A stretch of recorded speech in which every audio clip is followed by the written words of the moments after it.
Oi, gente! Estamos aqui nesse parque lindo, maravilhoso, para falar sobre o meio ambiente. Mentira, não é? É de certa forma sobre o meio ambiente, mas é o meio ambiente em que a gente trabalha. Boa, o ambiente garota. que está no meio que nós trabalhamos. Vamos dar aí algumas dicas para músicos ou aspirantes a músicos de algumas habilidades que você precisa ter para lidar com alguns tipos de eventos bem específicos. E não é só para os músicos, né, terem essas dicas, é para você também que assiste entender um pouco sobre o mundo de atuação que o músico se encontra em determinados tipos diferentes de lugares que ele vai tocar. Exatamente, então vem com a gente. Vamos lá, para começar a falar desse assunto, a gente vai começar na base de maior atuação, digamos assim, de todos os músicos, que é o músico de barzinho, né? Que habilidades que um músico de barzinho tem que ter? Músicos de barzinho são as pessoas que elas têm que ter mais flexibilidade possível no seu trabalho. Primeiro, porque tem que ter um repertório muito grande e variado, um repertório muito acessível para aquele público, para aquela região. Segundo, lidar com pessoas bêbadas no ambiente de trabalho ali, perto do seu equipamento, perto do seu instrumento.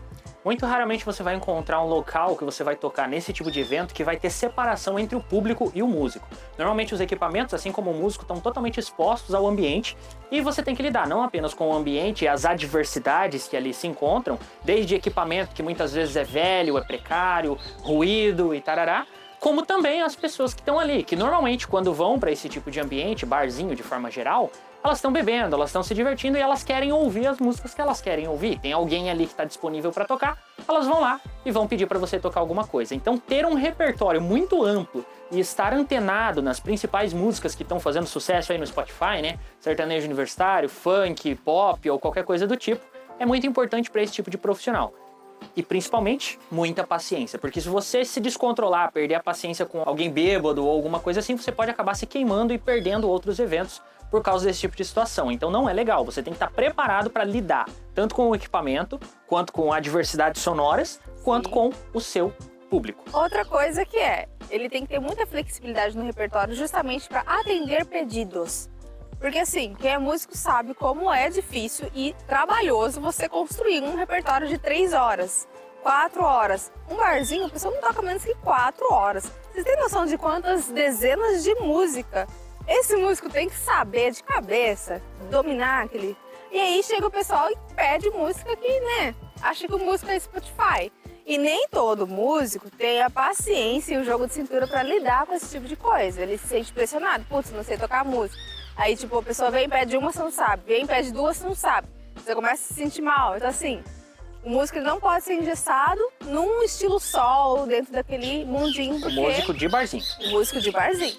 Então, falando especificamente desse tipo de área de atuação para os profissionais da música, se você é DJ ou se você toca violão e voz ali, você tem que ter um repertório atinado, você tem que ter paciência para lidar com as pessoas e tem que ter um mínimo de conhecimento técnico também, porque você vai encontrar muitos lugares que você vai ter que tocar numa caixa improvisada, com um cabeamento que às vezes não está muito legal, então é interessante você ter o seu próprio equipamento. Uma coisa que a gente até recomendaria, se você vai investir em voz e violão, é você ter o seu próprio equipamento sonoro. Não é muito difícil de você montar, você pode pesquisar, tem vários vídeos na internet aí falando sobre como montar, quais os melhores equipamentos, né, para esse tipo de área. E é muito recomendado porque daí não corre o risco de você chegar lá e às vezes ter que lidar com o equipamento. Muitas vezes você tem um trabalho bacana, mas o local não tem a estrutura adequada para te atender, então dá a impressão que você é ruim, sendo que na verdade a fiação do lugar, os cabos, as coisas que não estão, né, de acordo. E principalmente também porque muitos lugares que querem ter música ao vivo não tem um palco. Não tem um lugar, você fica quase pendurado embaixo da TV. Então, assim, quem trabalha com barzinho são guerreiros, cara. E aí uma última coisa que não é exatamente o ponto mais forte desse tipo de situação, mas é interessante até pra gente entrar no nosso próximo tópico, que é a apresentação. O que a gente fala de apresentação? O músico de barzinho normalmente vai tocar sentado, ou se ele é um DJ, ele vai estar parado em um determinado lugar. Então ele não precisa se preocupar muito em andar ou em lidar com o público, no sentido de entrar e andar no meio das cadeiras. Mas você tem que estar bem vestido, você tem que estar bem portado, o seu equipamento tem que estar tinindo. Por quê? Se você está tocando num local e você chama mais atenção que o lugar, no sentido de que, cara, esse músico ele tá tão profissional, ele tá tão atinado, que parece que você tá deslocado do local.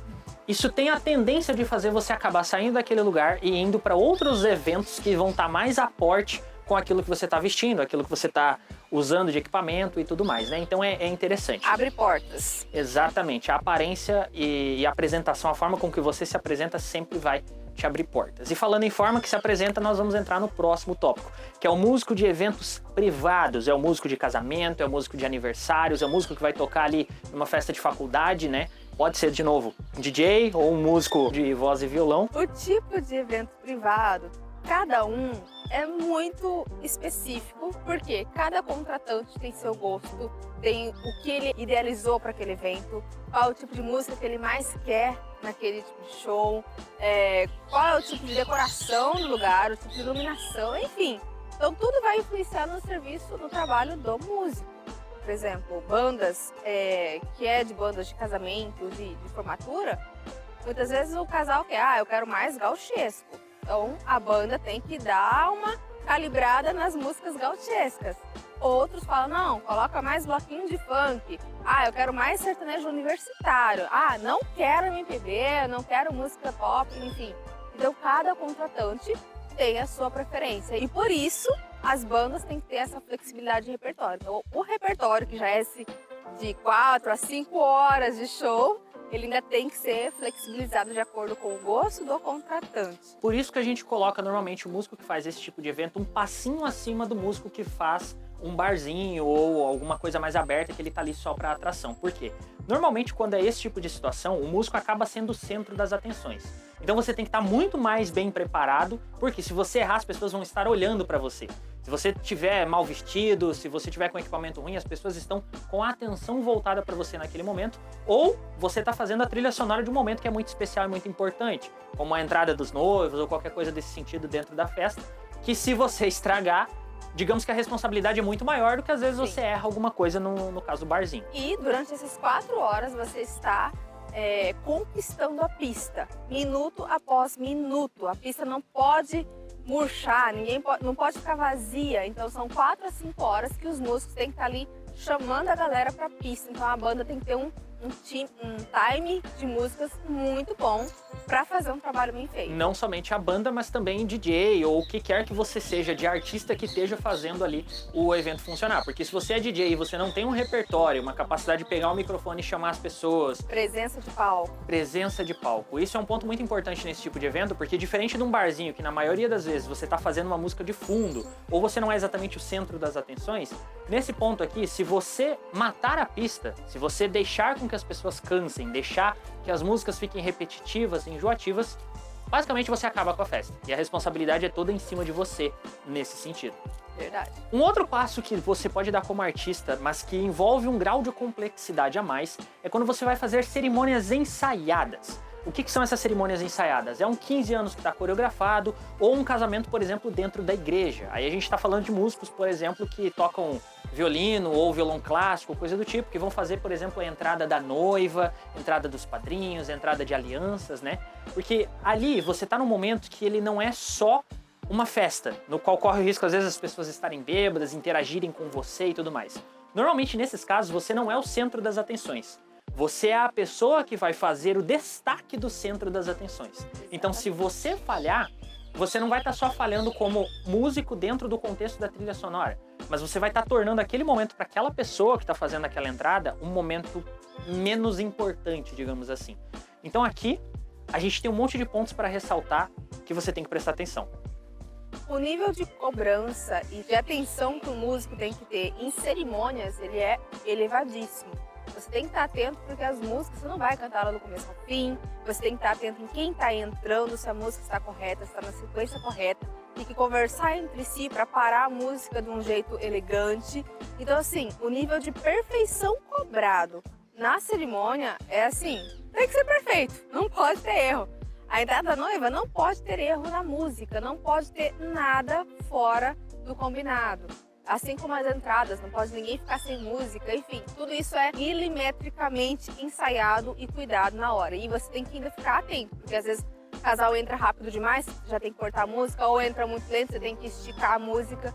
Então, esse músico tem que estar atento o tempo todo ali e fazer um trabalho simplesmente perfeito. E nesse caso, além do conhecimento técnico na área de música mesmo, de conseguir fazer esses improvisos quando necessário, de esticar a música, de diminuir, de abaixando o volume ou cantar às vezes o refrão um pouco antes ou um pouco depois, você tem uma outra questão que é o senso de observar como a cerimônia está acontecendo e saber os fundos que você vai colocar, você tem um cronograma para seguir, mas acontece alguma coisa você precisa improvisar. Então você também tem que ter um repertório um pouco mais variado. Mas óbvio que quando a gente fala desse tipo de cerimônia específica, principalmente as litúrgicas, são sempre as mesmas músicas, são músicas mais nichadas. Mas ainda assim, toda cerimônia tem que ter o cuidado de ser perfeito. E outra coisa também que tem que ficar atento é, chegou na cerimônia, confirma de novo todas as sequências, vê se a noiva não mudou alguma entrada, ou vai entrar pai antes, que daí a música do pai não entra nos padrinhos, etc. Não acontece isso, porque acontece, gente. E acontece bastante, principalmente se você é o DJ da festa. Quando você tá, por exemplo, com um músico que toca violão clássico, que toca violino, ou tá com um contexto de mini orquestra ali para fazer esses momentos, você tem vários músicos que estão fazendo a mesma coisa. Então você tem como tirar essas confirmações ali antes, depois, durante os ensaios e tudo mais. Agora, quando você é um músico solo, seja você uma pessoa solando vocal, solando violão clássico ou algum instrumento, ou DJ, aí é que é mais importante ainda, porque se você tá sozinho, não tem ninguém para confirmar aquele repertório com você, não tem ninguém para ser a sua muleta de suporte, caso você fale em alguma coisa, né? E se você digitou um nome errado, ou se deu um erro na música na hora que você vai tocar lá no seu programa, caso você seja o DJ ou qualquer coisa do tipo, você acaba com o momento e, por consequência, você também acaba com o seu nome, o que vai fazer com que as pessoas lembrem daquele momento, não só porque deu errado, mas também porque aquele músico não fez o trabalho que deveria ser feito naquele momento. Entendam que determinados tipos de evento requer determinados tipos de responsabilidade. Quanto mais privado, mais fino é a situação, mais requer essas competências dos músicos, que eles estejam atentos, que eles façam um serviço bem feito. Até porque se você toca em 10 eventos e sai perfeito, tudo bem. Se você faz alguma cagada em um, a sua reputação e sua agenda de eventos vai ser afetada pelos próximos 2 anos, não tenha dúvidas disso. Então, é muito cobrado dos músicos esses tipos de responsabilidades nesses eventos mais privados. E por último, mas não menos importante, para a gente encerrar de vez a pauta, a gente tem o artista que é o artista que se torna artista, se torna iconográfico, se torna referência, que normalmente é o artista que vai tocar em palcos no qual as pessoas estão lá pelo artista. Ela vai fazer um evento que é o evento da pessoa que vai tocar, o evento do Alok, é o evento do João Neto Frederico, é o evento da Ludmilla, certo? Então você tem ali um nome que você construiu com branding, com marca, com equity, um monte de coisas que você tem que fazer ali da sua carreira, mas o ponto principal desse tipo de músico é a produção musical. Esse cara, esse grupo, essa banda, esse tipo de artista vai ter necessariamente que fazer as próprias músicas, senão ele nunca vai se destacar. Nenhum músico que faz apenas cover chega no patamar de grandiosidade artística, digamos assim, desses grandes artistas, se ele não tiver as próprias produções. Mas falando especificamente de produção, a gente vai deixar essa pauta para outro vídeo, certo? Se você gostou desse conteúdo, não esquece de dar o like, deixa o seu comentário se você acha que pode complementar o assunto. E se você quiser saber, por exemplo, 5 músicas que você poderia usar na entrada de um casamento, ou às vezes usar aí para o seu próprio casamento, clica aqui que a gente já fez um vídeo falando sobre isso. Agora, se você tá mais de boa, mas esteja pensando se esse é o relacionamento certo para você, clica nesse outro vídeo aqui que a gente fala sobre relacionamento tóxico e todos os sinais que você tem que se atentar para fugir desse relacionamento e não casar com uma pessoa se você estiver num relacionamento tóxico. E até semana que vem.